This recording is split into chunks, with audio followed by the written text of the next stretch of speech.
நண்பர்களே, ஒரு நிமிடம் நில்லுங்கள். உங்கள் கையில் இருக்கும் பணம் வெறும் காகிதம் என்று நினைக்கிறீர்களா? அல்லது உங்கள் வங்கி கணக்கில் இருக்கும் எண்கள் வெறும் எண்கள் மட்டும்தானா? இல்லை, பணத்திற்கு ஒரு உயிர் இருக்கிறது, ஒரு ஆற்றல் இருக்கிறது. பணம் பாதாளம் வரை பாயும் என்று கேள்விப்பட்டிருப்பீர்கள். ஆனால் அந்த பணத்தை உங்கள் காலடியில் பணிய வைக்கும் ஆன்மீக ரகசியம் உங்களுக்கு தெரியுமா? இந்த வீடியோவிற்குள் செல்லும் முன்பே உங்கள் வாழ்க்கையில் நீங்கள் அடையப் போகும் அந்த பிரம்மாண்ட செல்வத்திற்காக இப்போதே ஒரு லைக் போடுங்கள். உங்கள் ஒவ்வொரு லைக்கும் பிரபஞ்சத்திற்கு நீங்கள் கொடுக்கும் ஒரு பாசிட்டிவ் சிக்னல். நீங்கள் பணக்காரராக வேண்டும் என்று மனதார விரும்பினால் கமெண்ட் பாக்ஸில் I M A money magnet என்று இப்போதே டைப் செய்யுங்கள். உங்கள் எண்ணமே உங்கள் வாழ்க்கை. ஆன்மீகம் என்றால் ஏழ்மை என்று பலர் தவறாக நினைக்கிறார்கள். ஆனால் உண்மை அதுவல்ல. நம் முன்னோர்கள் மகாலட்சுமியையும் குபேரனையும் வழிபட்டார்கள் என்றால் அதன் அர்த்தம் ஆன்மீகம் செல்வத்தை எதிர்க்கவில்லை என்பதுதான். இன்று நாம் பார்க்க போகும் இந்த 5 விஷயங்கள் உங்கள் பாக்கெட்டை மட்டுமல்ல, உங்கள் ஆன்மாவையும் நிரப்பப் போகிறது. பலர் கடினமாக உழைக்கிறார்கள், ஆனால் பணம் தங்குவதில்லை. சிலர் சும்மா இருப்பது போல் தோன்றும், ஆனால் அவர்களிடம் செல்வம் கொழிக்கும். இது அதிர்ஷ்டம் அல்ல, இது ஒரு ஃபினான்ஷியல் ஸ்பிரிச்சுவாலிட்டி. இதை நீங்கள் புரிந்து கொண்டால் உங்கள் கடன் தொல்லை நீங்கும், வறுமை ஓடும், செல்வம் தானாக தேடி வரும். இந்த வீடியோவின் கடைசி வரை இணைந்திருங்கள். என 5வது பாயிண்ட் உங்கள் வாழ்க்கையை மொத்தமாக மாற்றப்போகும் ஒரு கேம் சேஞ்சர். சரி, அந்த ரகசியங்களுக்குள் போகலாம். கர்மாவிற்கும் பணத்திற்கும் உள்ள தொடர்பு. பணம் என்பது ஒரு எனர்ஜி எக்ஸ்சேஞ்ச். நீங்கள் ஒருவருக்கு மதிப்பு அளிக்கும் போது பிரபஞ்சம் உங்களுக்கு பணத்தை திருப்பி தருகிறது. நீங்கள் தவறான வழியில் ஈட்டும் ₹1 உங்கள் நேர்மையான உழைப்பில் வந்த ₹100 அழித்துவிடும். பணம் என்பது கர்மாவின் ஒரு பகுதி.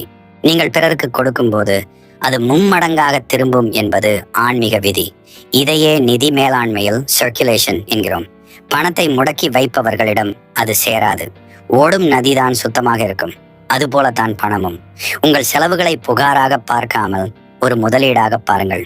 நீங்கள் ஒரு பில் கட்டும் போது ஐயோ பணம் போகிறதே என்று வருத்தப்பட்டால் வறுமையை ஈர்க்கிறீர்கள். செல்வம் என்பது கையில் இல்லை, உங்கள் மூளையில் இருக்கிறது. ஆன்மீகத்தில் அபரிமிதம் என்ற ஒரு சொல் உண்டு. உலகம் மிகப்பெரியது, இங்கே எல்லோருக்கும் எல்லாம் இருக்கிறது, ஆனால் எனக்கு கிடைக்காது என்ற வறுமை சிந்தனை, ஸ்காரசிட்டி மைண்ட் செட் உங்களை தடுக்கிறது. உங்கள் மனதை ஒரு காந்தமாக மாற்றுங்கள். தினமும் காலையில் எழுந்தவுடன் பணம் எல்லா திசைகளிலிருந்தும் என்னை நோக்கி வருகிறது என்று சொல்லுங்கள். இது வெறும் வார்த்தை அல்ல, உங்கள் ஆழ்மனதிற்கு நீங்கள் கொடுக்கும் கட்டளை. தியானம் செய்யும் போது உங்கள் கையில் தங்கம் மற்றும் வைரங்கள் இருப்பது போல காட்சிப்படுத்துங்கள். உங்கள் அதிர்வலைகள் பணத்தின் அதிர்வலையோடு ஒத்து போகும் போது வாய்ப்புகள் உங்களை தேடி வரும். முதலீடு செய்வதும் ஒரு வகை தியானம்தான். பதட்டமில்லாமல் செய்யும் முதலீடு நிச்சயம் பலன் தரும். ஈகை மற்றும் தசம பாகம். உலகில் உள்ள அத்தனை பெரும் பணக்காரர்களும் ஒரு விஷயத்தை செய்கிறார்கள், அது டொனேஷன். நீங்கள் சம்பாதிக்கும் பணத்தில் ஒரு பகுதியை, குறைந்தது 10%, நற்காரியங்களுக்கு செலவிடுங்கள்.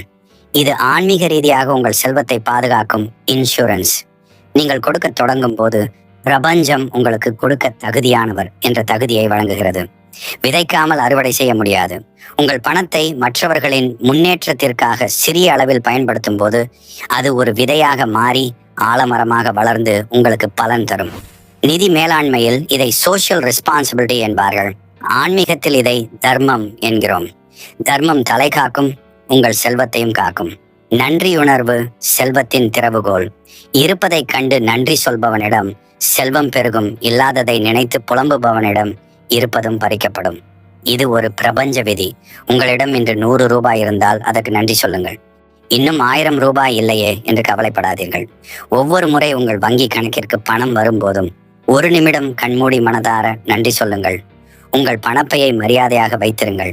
பணத்தை கசக்கி எறியாதீர்கள். பணத்தை ஒரு தேவதையாகவோ அல்லது ஒரு கௌரவமான விருந்தினராகவோ கருதுங்கள். நீங்கள் எதை மதிக்கிறீர்களோ அது உங்களிடம் தங்கும். நிதி ரீதியாக பார்த்தால் இது கண்டென்ட்மெண்ட் எனப்படும் மனநிறைவு. இந்த நிறைவுதான் தேவையற்ற செலவுகளை குறைத்து சேமிப்பை அதிகப்படுத்தும். விழிப்புணர்வுடன் கூடிய முதலீடு. 5வது மற்றும் மிக முக்கியமான விஷயம், விழிப்புணர்வு. பணத்தை பெருக்குவது என்பது ஒரு தவம் போன்றது. பேராசையில் முதலீடு செய்யாதீர்கள், அது ஆன்மீக ரீதியாக உங்களை வீழ்த்திவிடும். ஒரு தொழிலில் முதலீடு செய்யும் முன் அது மற்றவர்களுக்கு பயனுள்ளதா என்று பாருங்கள்.